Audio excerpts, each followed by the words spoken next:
Vamos abrir nossas Bíblias em Apocalipse, capítulo 4, versos 6 a 7, que diz o seguinte: Havia diante do trono um como mar de vidro, semelhante ao cristal, no meio do trono e ao redor do trono 4 animais, cheios de olhos por diante e por detrás.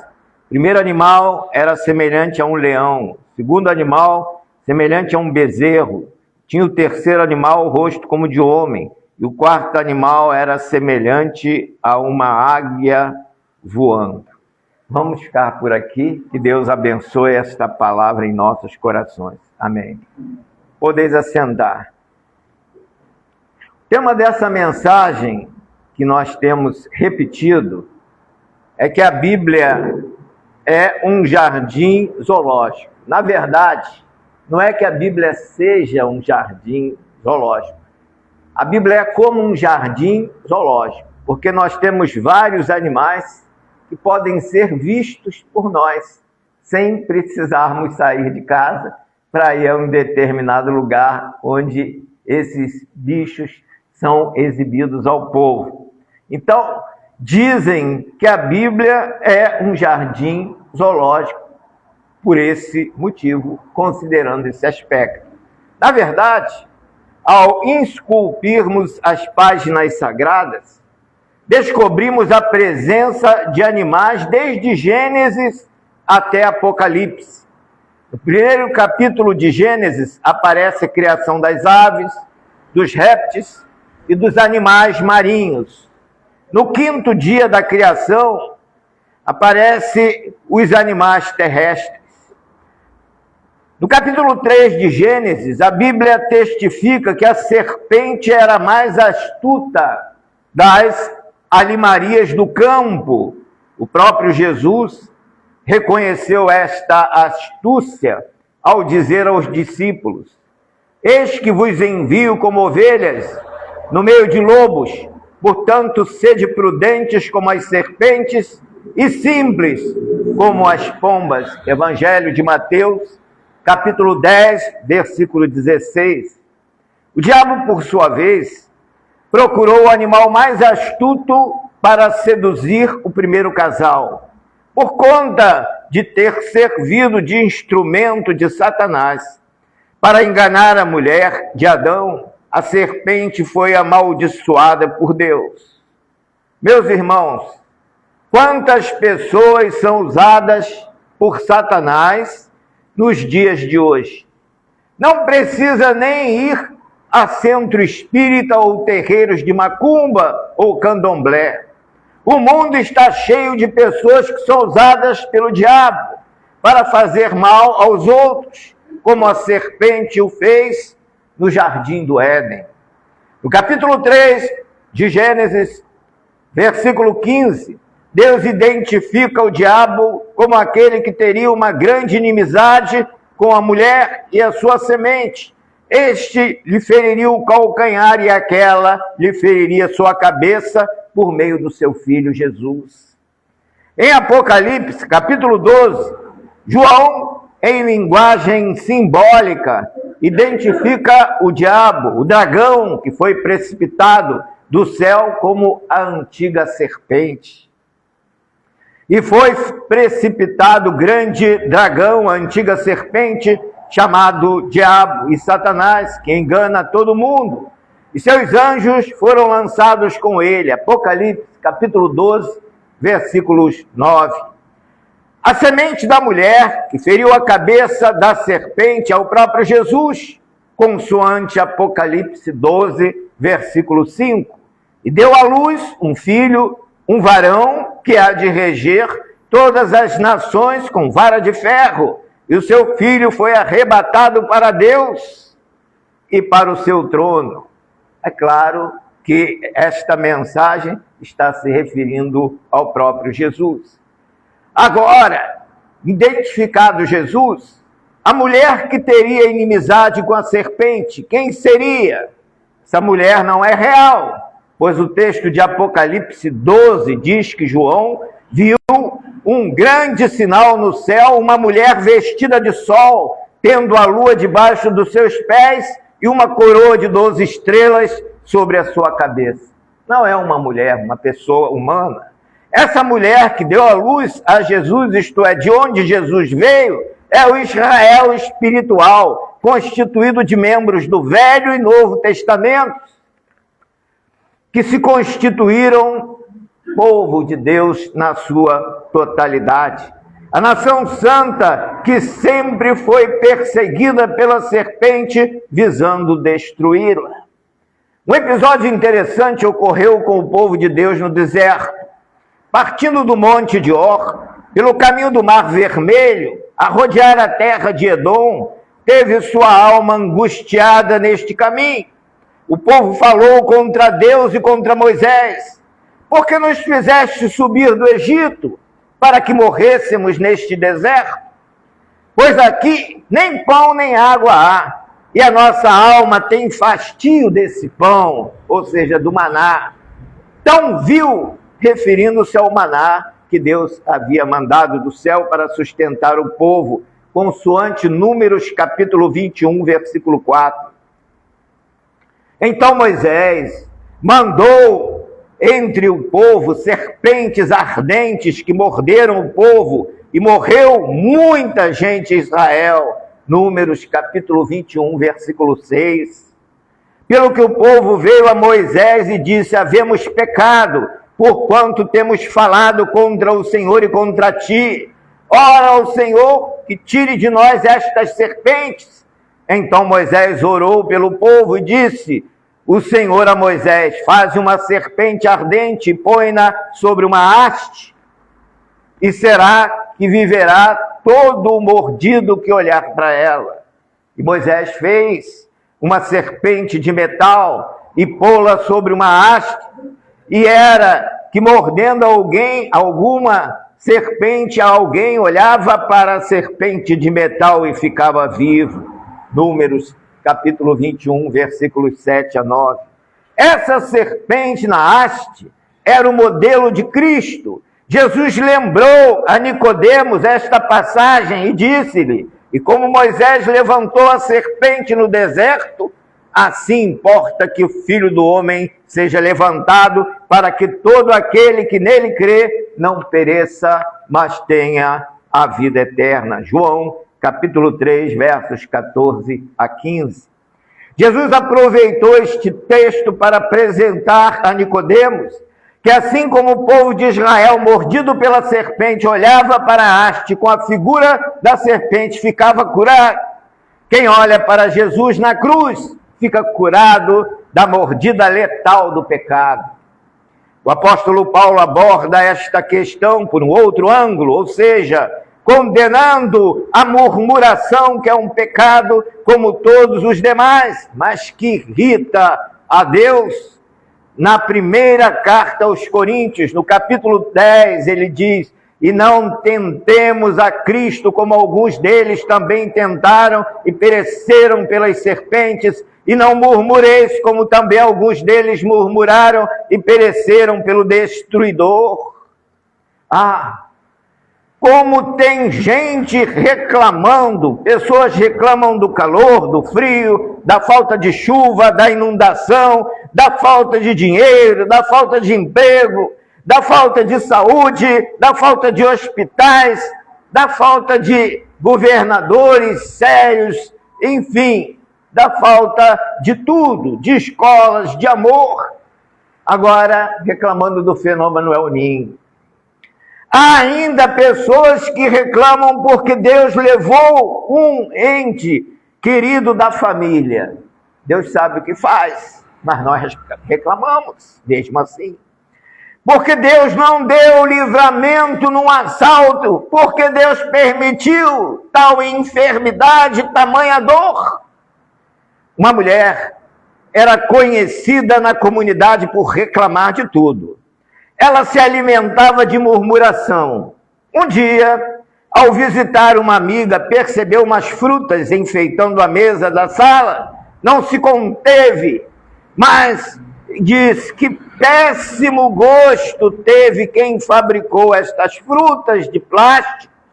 Foi um trabalho de péssimo gosto, coisa de aprendiz.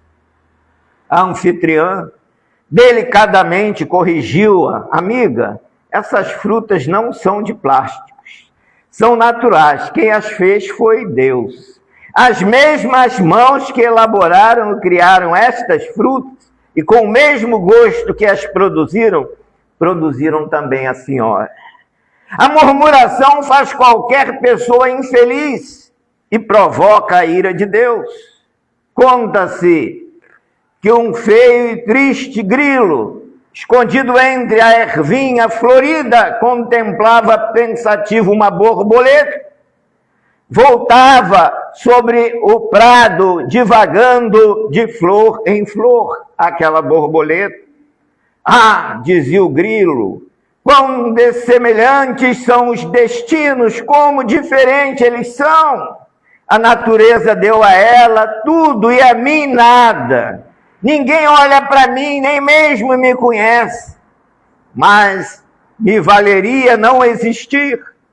Ainda progrediam seus queixumes, e eis que ao prado assoma um bando de rapazes que incontinente atiram, a correr atrás da borboleta com ânsia de apanhá-la.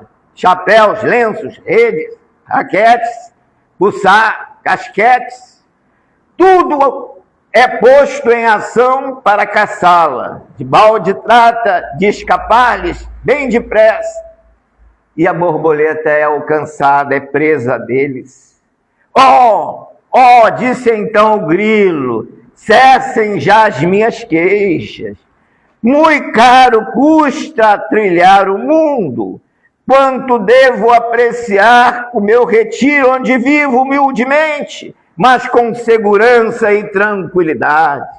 Jean de La Fontaine escreveu este texto, do livro Mananciais de Ilustrações, página 123, de Moisés Marinho de Oliveira.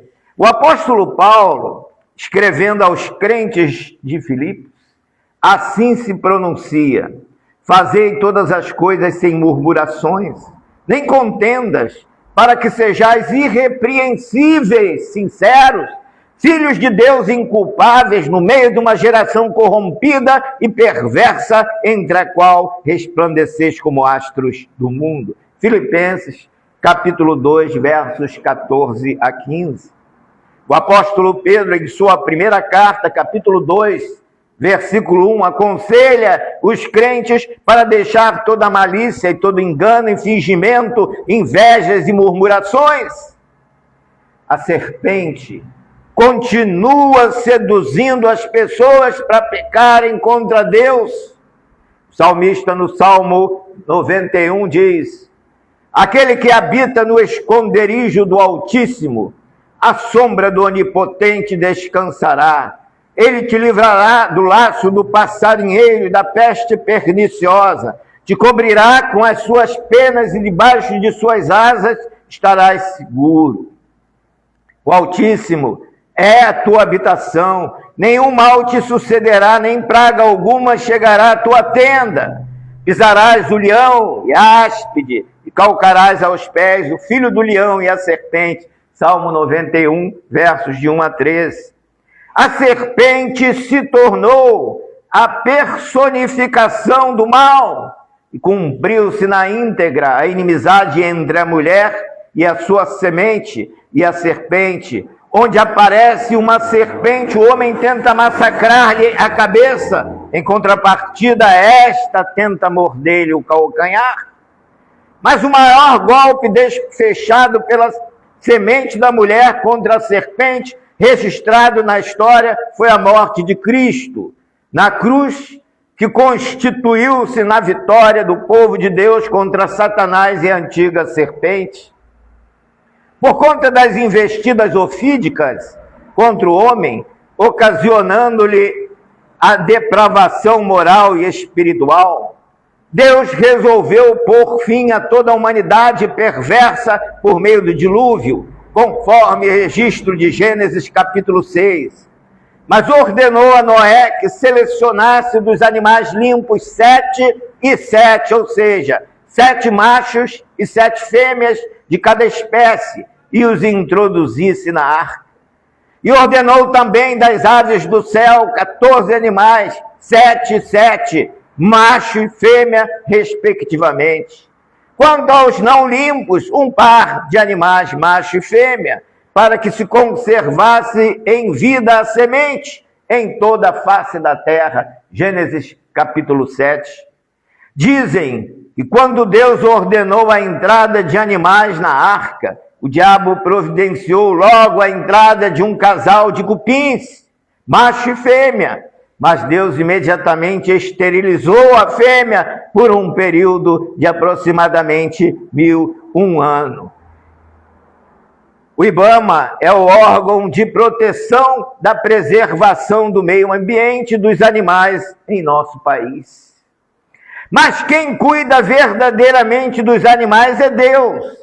O salmista, no Salmo 84, versículo 3, diz: até o pardal encontrou casa e andorinha, ninho, para si, para sua prole, junto dos teus altares, Senhor dos exércitos, Rei meu, Deus meu. No Salmo 147, versos 8 a 9, o salmista diz: ele é que cobre o céu de nuvens, que prepara a chuva para a terra e que faz produzir erva sobre os montes, que dá aos animais o seu sustento e aos filhos dos corvos quando eles clamam. Asaf, no Salmo 50, registra o recado de Deus ao seu povo: ouve, o povo meu, e eu falarei. Ó Israel, e eu, Deus, o teu Deus, protestarei contra ti. Não te repreenderei pelos teus sacrifícios ou holocaustos de contínuo perante mim. Tua casa não tirarei bezerro nem bodes dos teus currais, porque meu é todo animal da selva e as alimarias sobre os milhares das montanhas. Conheço todas as aves dos montes e minhas são todas as feras do campo. Salmo 50, versos 7 a 11. Deus inspirou homens que fizeram uso de exemplos de animais para nos legarem preciosos ensinos bíblicos. No Salmo 23, se compara a uma ovelha que precisa de um bom, ou seja, Davi se comparou a uma ovelha que precisa de um bom pastor para cuidá-la e guiá-la a pastos verdejantes e águas tranquilas. Salomão apresenta grandes lições em Provérbios dadas por animais aos homens. Em Provérbios capítulo 6, versículo 5, ele usa a figura da gazela para fugir da mão do caçador e da ave para fugir da mão do passarinheiro, ensinando-nos a fugir da tentação dos laços do diabo. Em Provérbios capítulo 6, versículo 6, Salomão nos aconselha a ser trabalhador e previdente como a formiga que trabalha no verão visando o inverno. O ensino é para o preguiçoso que não faz nada para ver o crescimento do reino de Deus. Jesus diz: trabalhai enquanto é dia, porque a noite vem em que ninguém poderá mais trabalhar. João capítulo 9, versículo 4. Mas a grande sacada de Salomão no ensino que os animais passam para o homem está em Provérbios capítulo 30, versos 27 a 28. Estas 4 coisas são das mais pequenas da terra, mais sábias, bem providas de sabedoria. As formigas são um povo impotente, todavia no verão preparam sua comida. Os coelhos são um povo débil, contudo fazem suas casas nas rochas. Os gafanhotos não têm rei, contudo todos saem em bandos e se repartem. A aranha apanha com as mãos e está nos passos dos reis. Nos versos seguintes, o escritor fala de 3 animais que têm um bom porte no andar. O leão, mais forte entre os animais, que por ninguém torna atrás. O cavalo de guerra, bem cingido pelos lombos. E o bode também. O profeta Jonas hospedou-se por 3 dias no ventre de um peixe. E o profeta Daniel mostra as características dos reinos deste mundo, usando como símbolo 4 animais em sua visão, descrita no capítulo 7. O primeiro era como leão, tinha asas como águia, representando o Império Babilônico. O segundo animal, semelhante ao urso, apoiado em 2 pés, do mesmo lado mostra o Império Médio e Persa. O terceiro animal, na figura do leopardo, mostra a agilidade do Império Grego sob o comando de Alexandre o Grande. O quarto animal, uma fera que ultrapassa seus antecessores em ferocidade e força, símbolo do Império Romano. Isaías faz uma feliz analogia entre o boi, seu dono, o povo de Deus e o seu dono. No capítulo 1, versículo 3, o boi conhece o seu possuidor, o jumento a manjedoura do seu dono, mas Israel não tem conhecimento, o meu povo não entende. No Novo Testamento, os animais aparecem em larga escala nas parábolas e ensinos de Jesus. Em Mateus capítulo 6, verso 26, Jesus usa a figura das aves dos céus para nos ensinar a não ficarmos ansiosos, preocupados pelo sustento do dia a dia, e estivermos calmos quanto às dificuldades que estivermos passando financeiramente. Olhai para as aves do céu, não semeiam, nem cegam, nem ajuntam em celeiros, vosso Pai Celestial as alimenta. Não tendes vós muito mais valor do que elas? Mateus registra no capítulo 7, versículo 6, as seguintes palavras de Jesus: não deis aos cães as coisas santas, nem deiteis aos porcos as vossas pérolas, não aconteça que as pisem com os pés e, voltando-se, vos despedacem. Este ensino de Jesus para nós, que somos discípulos, e para não perdermos tempo com quem não quer ouvir a palavra de Deus, é próprio. Para despertar a atenção de cada um de nós quanto ao amor que Deus nutre por nós, o mestre usou o seguinte argumento: qual dentre vós é o homem que, pedindo-lhe pão, o seu filho lhe dará uma pedra, e pedindo-lhe peixe, lhe dará uma serpente? Se vós, sendo maus, sabeis dar boas coisas aos vossos filhos, quanto mais vosso Pai dos céus vos dará bens aos que lhe os pedirem. Mateus, capítulo 7, versículos 9 a 11. Jesus nos ensina que vida cristã não é tão simples como muitos pensam. Requer renúncia, requer obediência, acima de tudo. Simplicidade. Um voluntário disse ao mestre: Senhor, seguir-te-ei para onde quer que fores.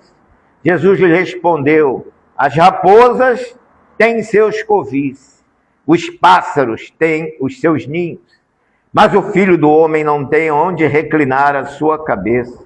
Jesus quis dizer com isso que a vida cristã não é fácil, como muitos pensam. Para seguir a Jesus e receber o convite ou a passagem para ir para o céu, precisa ter renúncia, tem que pagar um preço. Não é nada de graça. Ele já pagou o preço da nossa salvação, mas nós temos que também fazer a nossa parte, que é obedecer a sua palavra e renunciar a certas coisas que nós gostamos nesta vida. Jesus mandou um recado para o rei Herodes, chamando-o de raposa, referindo-se à sua astúcia e às manobras ardilosas.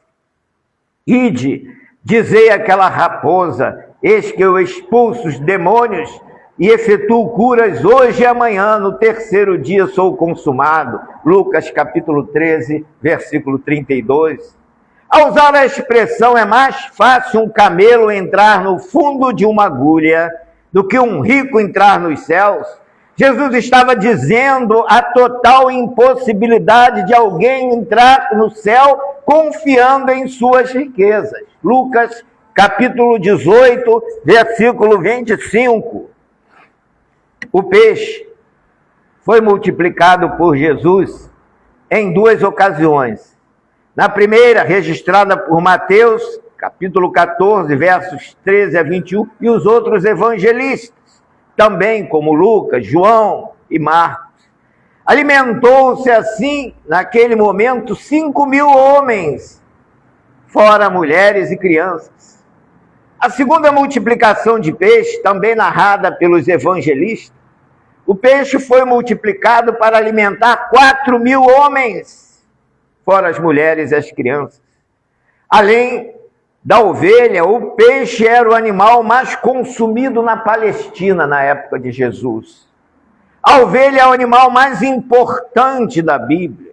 Foi o modelo de animal escolhido por Deus para designar o seu povo, a sua igreja. A parábola da ovelha perdida, descrita por Lucas no capítulo 15, mostra o quanto é importante lutar para recuperar um crente que se perdeu no mundo.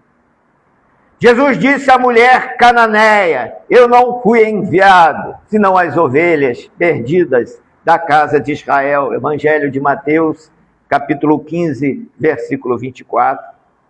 O evangelista João, no capítulo 10, apresenta Jesus como o bom pastor das ovelhas. Eu sou o bom pastor que dá a sua vida pelas ovelhas.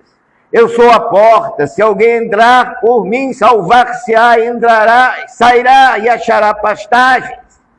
O que não é pastor, de quem não são as ovelhas, vê vir o lobo e deixa as ovelhas e foge, e o lobo as arrebata e dispersa. Eu sou o bom pastor, conheço minhas ovelhas e as minhas ovelhas, das minhas ovelhas sou conhecido. Assim como o Pai me conhece, a mim também eu conheço o Pai e dou minha vida pelas ovelhas. Evangelho de João, versos de 1 a 12. As ovelhas seguem ao bom pastor, porque conhecem a sua voz, isto é, conhecem a sua palavra. Você, como ovelha, irmão, tem seguido a Jesus? Tem dado ouvido à sua voz? A voz do pastor? A voz da palavra? Meus irmãos, ainda há muitas ovelhas que não estão no aprisco de Jesus. A missão da igreja é procurá-las e integrá-las ao aprisco do Senhor. Jesus garante em João capítulo 10, versículo 16, elas ouvirão a minha voz e haverá um só rebanho e um só pastor. E depois vamos a elas evangelizá-las, porque esta é a missão da igreja, evangelizar o mundo. Jesus disse para Pedro: lançai a rede, e a rede veio abarrotada de peixes. Detalhe, Deus usa animais de capa a capa para nos trazer grandes ensinamentos.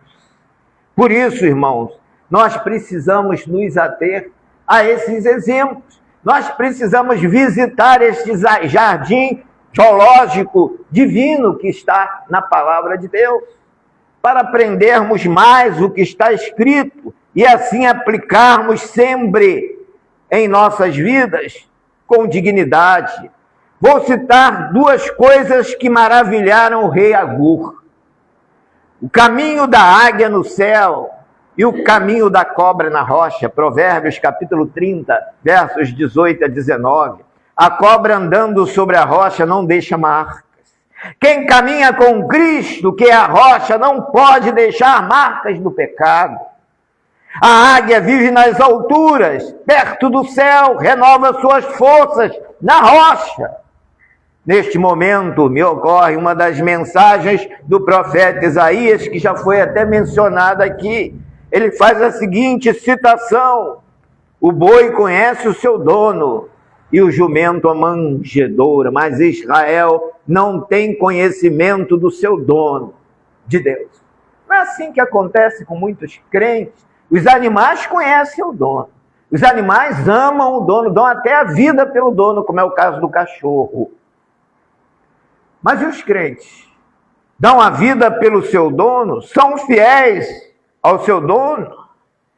Até as coisas que dão errado entre os animais nos servem de lição para as nossas vidas.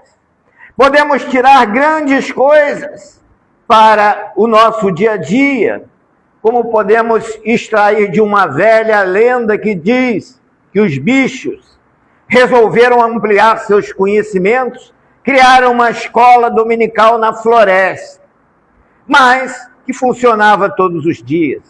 Convencionou-se entre eles que todos deveriam estudar todas as matérias. O pássaro era o professor do voo, o coelho ensinava a correr, o gato ensinava o pulo, a toupeira ensinava a cavar buracos, o macaco lecionava como equilibrar-se, e a raposa, essa ensinava a estratégia, o papagaio ensinava a falar, e o galo a cantar. Começaram as aulas. Na primeira aula de voo, o coelho caiu e quebrou a perna. Aí não pôde mais dar a aula de corrida. O pássaro, o pássaro se esforçou muito cavando o buraco, que acabou quebrando o bico e destroncando a asa. Aí ficou impedido de dar a aula de voo. Por outro lado, a toupeira na aula de equilíbrio caiu do galho e quebrou as costelas. Ao forçar muito a voz na aula de canto com o galo, o gato e a raposa perderam as cordas vocais e não puderam ensinar mais suas matérias.